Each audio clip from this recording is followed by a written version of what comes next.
C'est avec immense plaisir qu'avec Cookies, je peux vous parler un petit peu de la perception. Je pense que c'est au cœur de notre pratique, puis il y a un lien très étroit avec le toucher.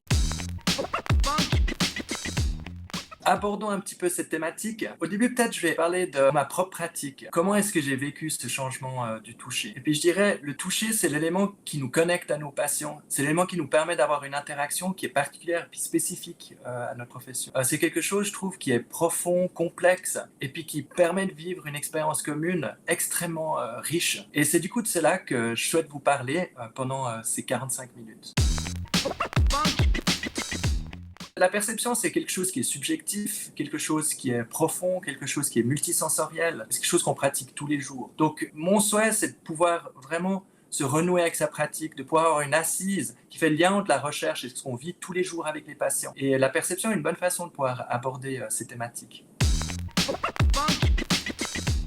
Dans cette perception, quelle est la place du toucher, puis comment est-ce qu'on peut le voir dans sa pratique? Et plus le temps il avance, plus je sens que c'est un chemin qu'on parcourt avec les patients. C'est une expérience commune qu'on vit, et du coup, je vis le toucher comme une communication, comme une interaction profonde, spécifique, individuelle, et quelque chose qui demande un art et un savoir-faire qu'on apprend au fil des années, et puis je trouve qu'il nous valorise dans notre métier.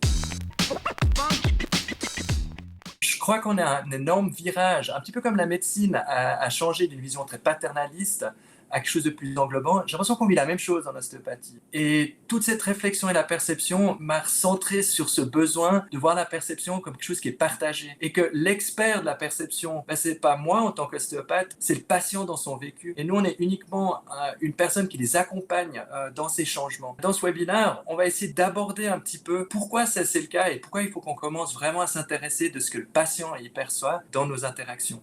Donc, je me réjouis de parler avec vous de ceci et puis d'avoir un échange sur cette thématique le 20 et puis le 25 mai. Et à tout bientôt.